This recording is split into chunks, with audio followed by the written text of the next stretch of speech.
58 missile damage over 10 seconds. Yes, that's right, Ulthuar's Raiders have 58 missile damage over 10 seconds per model. That is absolutely ridiculous. Like that is insane, honestly. 60 unit models, a little bit lower than your standard infantry skirmish unit, but 26 AP per shot with a 5.6 second reload time. And granted, they only have 80 range, but the missile burst of Rangers with great weapons is legit. And Ulthuar's Raiders in particular, as a regiment of renown, I think are very, very interesting, especially in certain matchups. This time, this is actually submitted by the Vampire Counts player. He's going up against Grombrindle, the player, and also Grombrindle, the character. We've got Dwarf Warriors here, Quarrelers with great weapons. It's an interesting choice. I'm not sure about the Quarrelers' great weapons. What the thought process is. I mean, I guess they trade okay against Graveguard great weapons if there's no Corpse Cart. I don't know. Flame Cannon, we've got some Slayers. Where's the Dragonfire Pass here? On the Vampire side, gonna have an interesting kind of Lord and Hero Core. I thought about making the focus about these guys, but you'll see why later. I decided to do the Ulthuar's Raiders, a Blood Dragon on foot, which is basically like Lokir, but, you know, a Vampire, a Caster, and better. He has Helm of Discord, your typical kit, Honor or Death, you know, Invocation of Nehek, yeah. Your usual things, 2 White Kings, no Scab Scrats on them, interesting, so just fully cheaped out. We've got some Graveguards with great weapons, a Corpse Cart, yeah, 2 Vargulfs, Bats, Zombies, typical stuff hanging around, but Ulthuar's Raiders, in addition to being just amazing missile strength, they have this special ability here that's marked by Ulthuar. Minus 30 armor is always fantastic, especially for those crossbow units, right, the quote-unquote non-AP units. Minus 22% missile resistance, always great against characters, especially somebody like Big Bird that has a lot of missile resistance to begin with, but all characters have some missile resistance, so it's useful.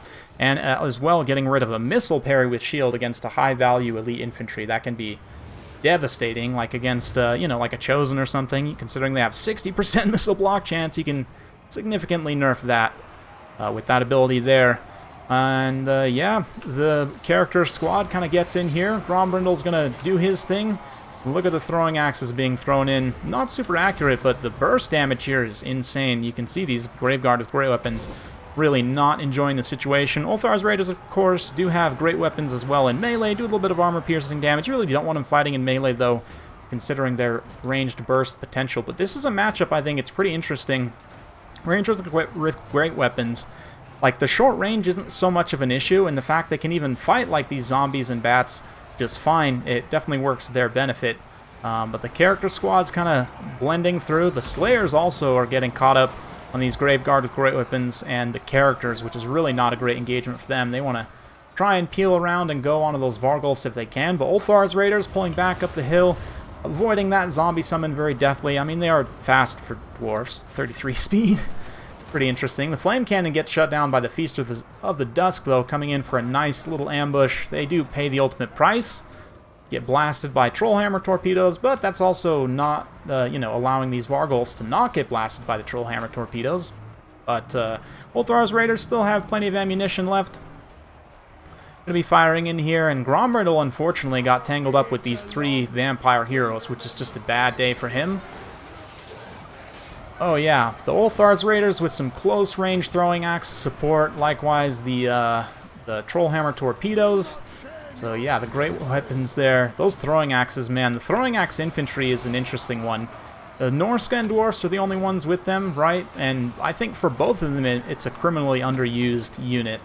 I think just the burst damage it offers at close range in a situation like this is absolutely incredible. I mean, granted, they're having a hard time making contact, but I guess not really. This Blood Dragon Vampire Lord's getting completely wrecked here. Another zombie summon is going to pog them down momentarily, but they should be able to disengage and avoid those zombies. Yeah, is this going to be enough to pull it back for the Dwarfs? It's hard to say. The fact that Vargulfs are still so healthy and that Grombrindle is basically dead here is a big problem. Whereas Dragonfire Pass kind of coming down the hill now. The Flame Cannon had been shut down without doing a whole lot of damage value in return.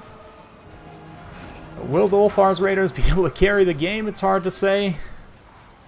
They are in a position to try and use up the rest of their ammunition here. And let's see, yeah, Grombrindle unfortunately does go down to the White Kings. Now look at this Blood Dragon. He's going to move forward like, ah ha ha, your lord is gone, yes. Oh, but now he gets marked by Ulthuar.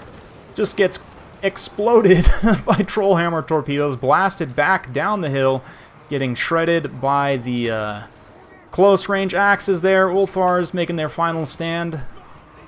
Actually managed to bring the balance of power back a considerable amount. The Dwarfs can maybe rally some of their forces here together. They've got one Vargulf crumbling. The other one here is in a vulnerable position if the Trollhammers can stay free. That's a big if. But a Helm of Discord gets popped here. Blood Dragon still alive for the time being. Let's see, Ulthuar's pull up on station. They're throwing their axes. Will it be enough? Zombie summons right on point. It is crumbling? Yes, the Vampire Blood Dragon Lord is crumbling, so he's probably going to go down here. I really hope so. I mean, he's got like 6 HP left, so he goes down potentially. It's salvageable, but at this point, with the Vargulfs kind of stabilizing here, getting rid of a lot of these ranged units off the side, yeah, the Blood Dragon does go down, but it's just not enough time left to protect. There's still quite a few Grave Guards here. Sternsmen are basically untouched at this point, so yeah, Ulthuars can only do so much. I mean, they're going to use up the last of their ammunition here, and if anything, that's Rangers with great weapons. Maybe their biggest downside, they don't have a ton of ammunition.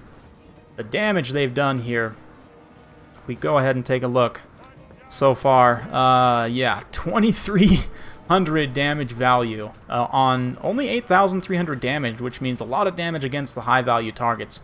The few that this vampire counts, I'd say few. I mean, I guess there are kind of a lot of mid-tier targets spread around, but yeah, we'll fast forward through this endgame as the vampires try and clean up. A few Trollhammer torpedoes left. Ulthuar's making their final stand once again. Their final stand. Get terrified away, unfortunately. Still like quite a bit of leadership, I guess not leadership, but HP left. But, you know, Grombrindal's gone. The situation looks pretty hopeless. They get terrified. It is what it is. But, I was looking at this replay, I decided I definitely wanted to cast it. I wasn't sure what to make the highlight, and just looking through things, it seems like everyone lost. Like, I mean, granted, the Vikings definitely pay for themselves, like, almost twice over each, but, like, nothing really. Even the zombies, which is kind of amazing. The Feasters and the Dusk are another exception to that, I will admit. Taking down that Flame Cannon was pretty key. Like, the Grave Guards did okay, but they're really not paying for themselves. Sternsmen not paying for themselves. Like, Vargulf's not paying for themselves. A lot of that is just due to, you know, leadership breaks. A lot of the Dwarf units still having some HP left at the end of the day. The fact that Grombrindal died actually was a big problem there. Then on the Dwarf side, too, like, yeah, these miners kind of pay for themselves. Warriors, a bit of a mixed bag. The Slayers, not really. Like, I don't know, just nothing paid for itself, except the one shining bright beacon here. I mean, I guess this Trollhammer torpedo actually did pretty good, but I've already made a video about them.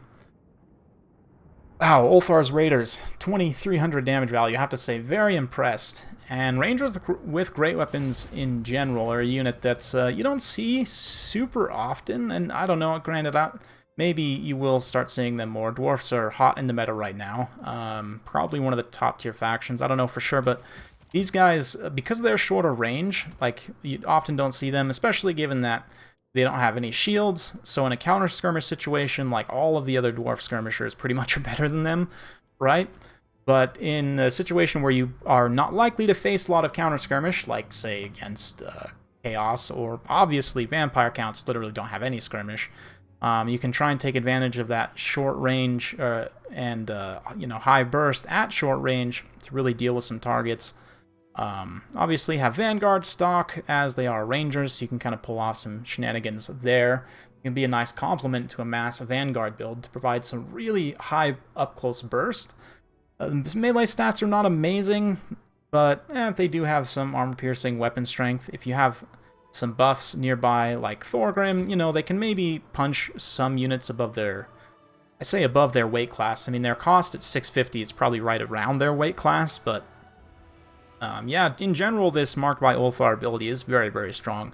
So for sure, the regular Ulthuar's Raiders, especially considering they're only 100 points more expensive for an ROR, which you're getting insane value there just on the chevrons alone, not to mention the abilities. So Marked by the Ulthuar's Raiders, I would absolutely recommend in most builds. You can protect them, but in general, I would say, like, Chaos, Norska, probably, obviously Vampire counts, but in those matchups where you're not expecting to take too much counter skirmish, they can be a really, really potent tool for giving you some up-close burst damage on demand. So hopefully you guys enjoyed watching that one. No, a bit of an odd one to highlight a unit in a replay where they lost, but that's a very Dawi thing, I feel like, is to lose well enough to win in a way, moral victory. I don't know. You guys let me know. Hopefully you enjoy it. If you like this sort of content, be sure to like, subscribe, hit that bell notification. Every time I upload a new video, you'll be notified. Thanks again, and we'll see you next time.